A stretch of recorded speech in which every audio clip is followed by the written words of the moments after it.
우리나라 군대에도 어 이제 육사 중심 아주 그냥 똥별들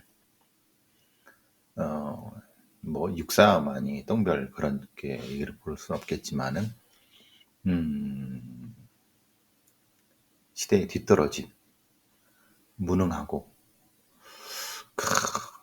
근데 이제 개별 그 초급 지휘관 애들은 그렇게 무능한 애들은 아니에요.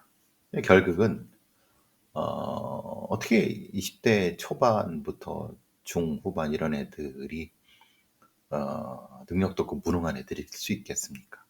걔네들이 초급 지휘관을 거쳐서 위로 올라갈수록 무능한 애들만 남고 소위 정치 바라기들이라든가 아니면 뭔가 이렇게 음, 그런 어떤 편식된 아니 편중된 이런 애들만 남으니까 그렇게 되겠죠. 그래서 활발한 사회와의 소통 그러기 위해서는 김종대가 얘기한 것처럼 소위 말하는 삼군 사관학교의 통합.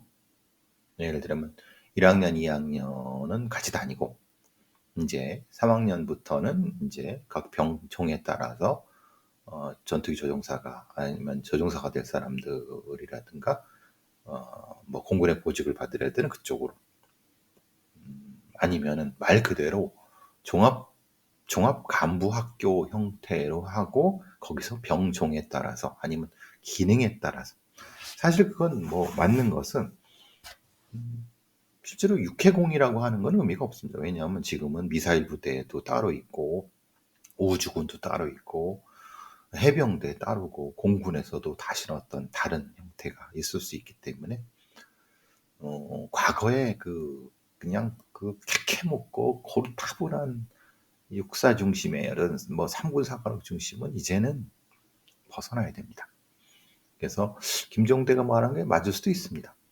김종대 전 정의당 의원이 말하자면 사관학교 하나 통합. 저는 사실은 사관학교 하나 통합하는 것보다는 사관학교 형태의 통합이라고 하는 것보다는 19살부터 사관학교 들어가는 것이 아니라 2학년, 그러니까 대학이라든가 이런 데에 1학년, 2학년 정도를 다닌 후에 그 경력이 있는 적어도 사회생활에서의 어느 정도까지를 해본 애들이 3학년부터 일종의 이제 법학전문대학원이라든가 이런 형태처럼 플러스 2년을 한 후에 한 4년이라든가 3, 4년 정도를 하는 그리고 그 중에서 그 통합간부학교에서는 우리나라처럼 병에서도 이렇게 넘어올 수 있게 사사관에서도 넘어올 수 있게끔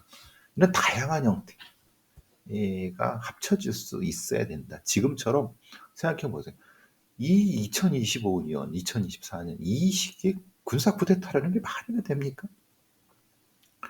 그 중에서도 이제 초급 지휘관 애들이라든가 아니면 중간 간부 애들이 전혀 얼토당토하는 명령 때문에 그랬지만 실제로 노상원이라든가 아니면 정보사 뭐 이런 매우 특전사 예를 들면 그런 아주 소수의 그런 부대들이 동원돼서 했으면 실제로 성공할 수도 있었던 거거든요.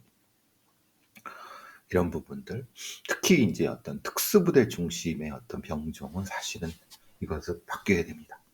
그 말하자면은 사회화되지 않은 그것도 실제로는 뭐 이런 거죠. 아주 그 제한된 특수부대가 무엇을 대단히 뭘 하는 것처럼 이런 방식의 군대 운영은 실제로는 지금 같은 민주주의 시대에서는 적절하지도 않고 우리 한국군에 맞지도 않는다고 봅니다. 어쨌든 그거는 뭐 제가 전문가가 아니기 때문에 이런 느낌상 그런 걸 했던 거고 그리고 지금의 똥별들이라고 하는 그 퇴직한 그 군바리들이 정치에 개입할 수 있는 구조는 전혀 안 되는 구조고 그리고 이제 진급 구조라든가 아니면 이런 그리고 별들이 너무 많아요. 너무 많고 또 어떤 기능 위주로 가야지 계급 위로 가는 건 실제로는 맞지 않습니다. 그건 경찰도 마찬가지입니다. 경찰도 완전히 싹 다 바꿔야 되는데 이제 지금 사실은 미국 군대도 문제가 되는 것은 이 새끼 트럼프 이 새끼가 도라이라고 하는 것은 지금 미국 그 합참의장을 바꿨어요. 원래는 사실은 임기를 미국의 참모총장이라든 합참의장이라든 이런 사령관들은 전통대로 실제로는 중간에 해임이라는 건 거의 없습니다. 있다고 하면 여러분 아시는 것처럼 메가더가 해임된 거라든가 오바마 때 이제 중부군 사령관이 해임된 경질 해임된 거죠. 그런 거는 실제로는 그거는 그들이 매우 정치적으로 외부에서 언론 나가서 이걸 했기 때문에 그런 거고 실제로는 이 중간에 경질되거나 그런 경우 거의 없습니다. 그런데 이제 지금 트럼프라고 하는 도라이 새끼가 물론 뭐 어떤 이유가 있거나 아니면 뭐 명분이 있다면 모르는데 실제로는 지금의 군대를 믿지 못하는 거죠. 결국은 자신의 개인 사병화 시키려고 하는 그 중에서도 합참의장을 퇴역 중장 출신은 다시 올. 이건 사실은 거의 전대미문의 일이죠. 그래서 워싱턴 포스트 같은 데는 군을 미지의 영역에 그렇죠. 완전히 이 새끼는 미친 새끼입니다.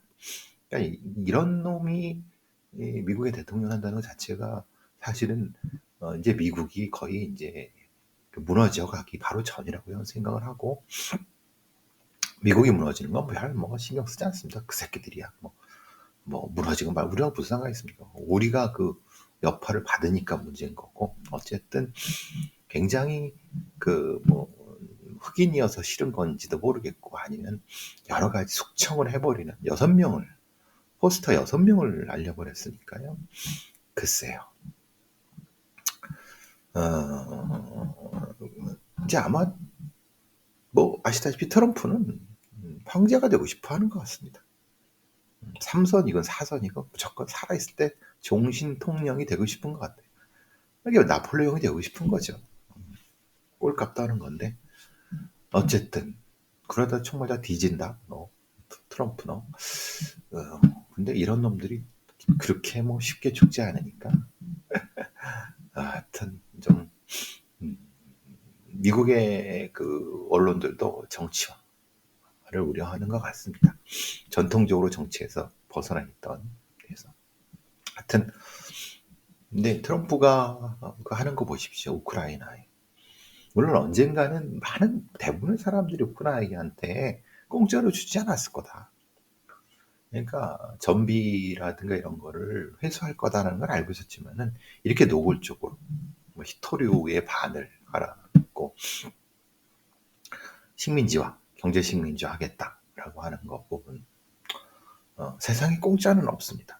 그러니까 스스로 안보라든가 아니면 경제를 책임지지 못하면은 우크라이나 꼴 나는 겁니다. 그러니까 지금 우크라이나는 땅을 치고 후회할 겁니다. 말하자면 소련이 해체될 때 그 많은 1000기 넘는 핵무기를 이 서양 놈들 서방 놈들의 달콤한 말에 속아서 안보 보장에 속아서 넘겨줬기 때문에 지금 적골 당하는 거 아닙니까? 물론 이게 단순할 수 있지만 실제로 우리나라나 다른 많은 나라한테 큰 어떤 뭐라고 하나 교훈을 주는 겁니다. 세상에 공짜는 없습니다. 안보에 있어서도 경제에 있어서도. 트럼프가 이제 다음에 청구서를 내밀 거 우리나라라고 하죠. 지금도 내밀고 있고 그러니까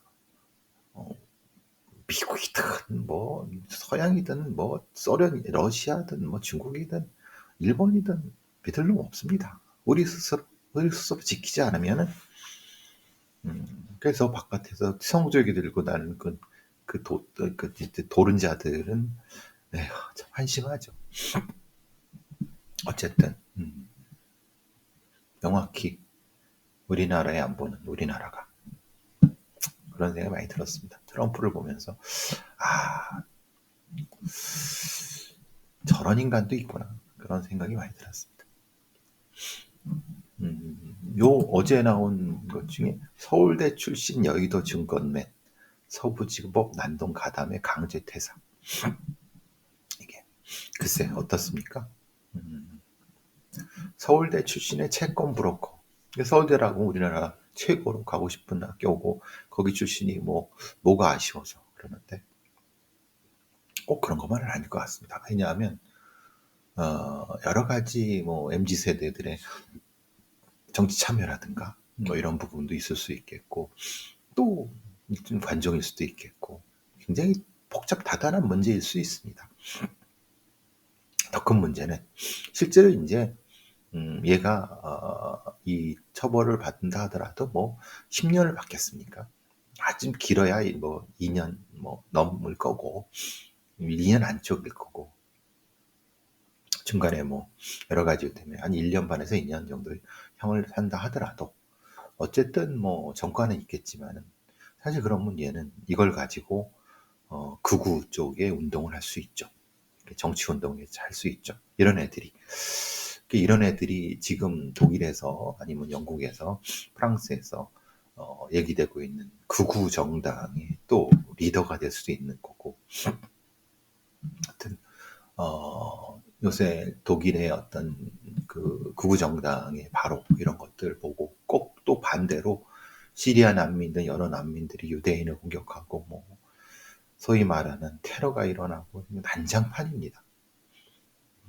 우리가 세계적인 형태의 난민 문제라든가 세계적인 형태의 경제 문제, 양극화되는 문제를 세계적으로 다루지 못하고 그런 과정에서 각각이 극우화되고 우경화되고 이런 거 많이 보는 거고 특히 이제 우리나라도 요 윤석열 내란 사태를 겪으면서 어쨌든 아주 소수지만 어느 정도지만은 또 정치적인 맹아가 또 극우 정치의 맹아가 나타나고 있고 이미 그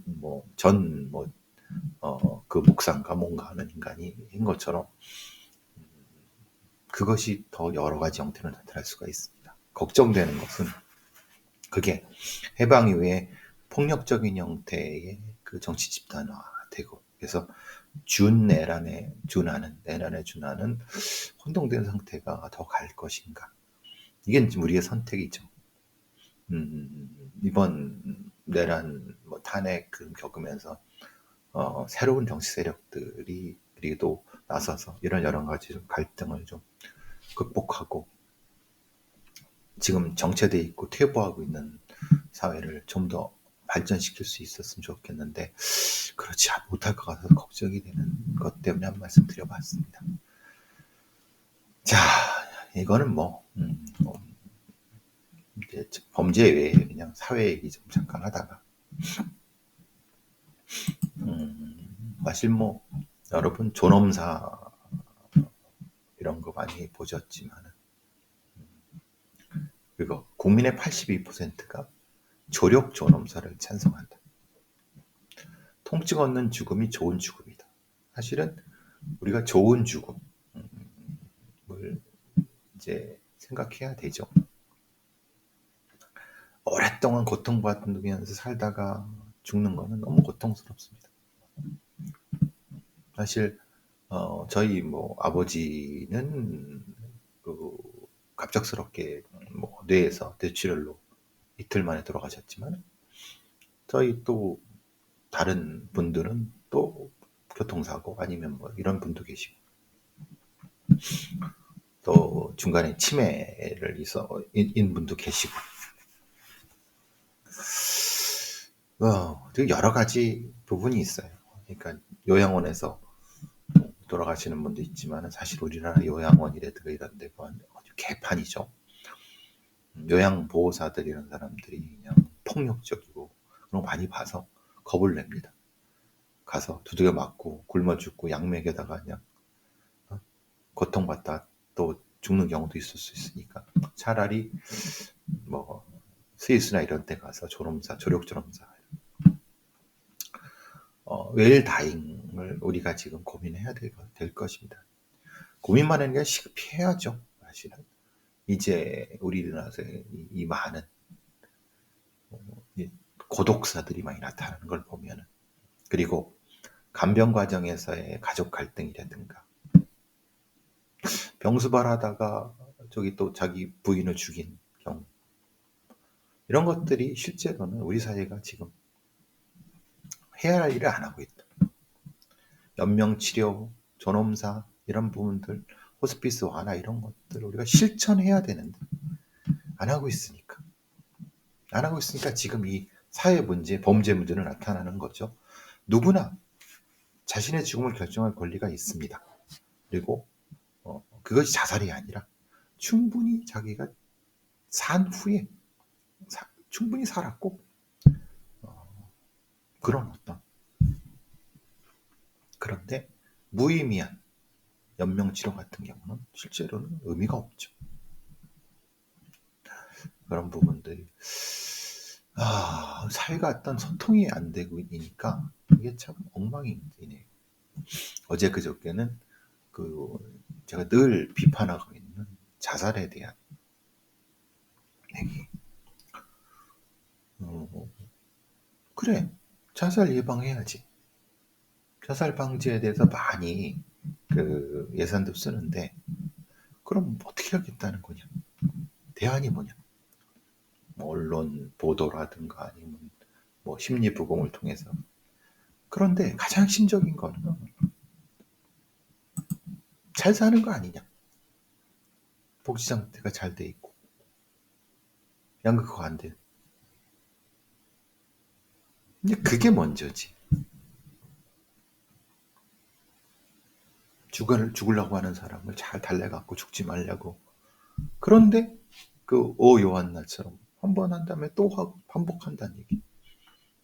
그러니까 단순히 상담 몇 마디로 죽음을 포기하게 만드는 그것보다는 그 근본적인 원인을 찾아서, 그게 더 핵심적인 부분이 아니겠느냐. 그러니까 지금 자살하는 사람을 막는 것도 중요하지만 그것보다는 근본적으로 우리 사회가 가지고 있는 이 문제를 치료할 수 있는, 그런데 중점적으로. 그리고 늘 말씀드리지만 우리나라에서 사실 자살이 아닌데 자살처럼 사고사나 아니면 누군가의 괴롭힘에 의해서 유도된, 아니면 그로부터 연결된 괴롭힘이든 아니면 뭔가 다른 이유 때문에 죽게 된 타살이든 사고사든 이런 데 자살로 처리된, 이런 것도 명확히 구분을 해야 된다. 그걸 하지 않고 자살이 워낙 많으니까 자살 어떻게, 이런 뜬금없는 소리, 말 같지도 않은 소리들을 해대는 것, 이런 부분이 사실은 저한테는 계속 문제 제기하게 하는 거죠. 대안도 없어요. 근데 저는 대안을 가지고 있다라고 생각을 하지만 어떻습니까? 글쎄. 자, 보니까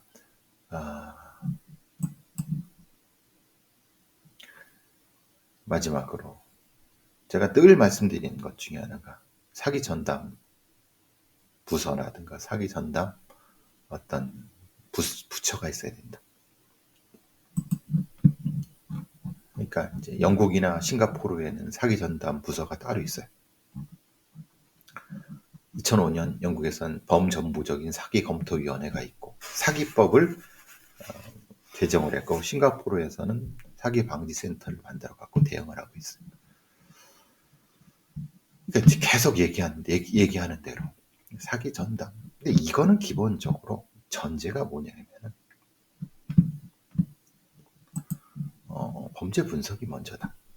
즉 말하자면 우리나라에 발생하는 범죄에 대해서 객관적으로 분석을 하는 것, 그 하에서 사기 범죄를 분석하는 것이지, 사기 범죄만 대응 분석하는 게 아니에요. 그러니까 선우차가 맞지 않으니까 법원이나 검찰에서도 역시 경찰 너무 세질 것 같고, 그러니까 반대로. 제가 계속 말씀드리는 게 국가과학수사위원회 같은 증거 보관 관련된 법칙이, 그리고 부검입법처럼 여기 있는 것처럼 부검 관련된, 즉 시신과 부검 관련된 법을 정비하고 범죄 분석 관련된 부분. 그래서 범죄를 분석해서 객관화시켜서 그거에 맞는 전담하는 전문가들을 찾아내고 전문가들을 만들어내는 이런 부분들. 이런 부분들에 대한 얘기를 계속 하는데도 불구하고 사실은 들어쳐먹질 않죠. 핵심적인 부분이 그 부분인데 그것이 결국은 우리나라의 범죄 예방이나 대응을 좀 더 치밀하고 과학적으로 할 수 있게 하는 건데 별로 그럴 생각은 없어요. 지금 눈앞에 있는 범죄도 예방하지 못하고 대응도 못하면서, 그런데 그게 사실은 본질적으로 접근해야 된다.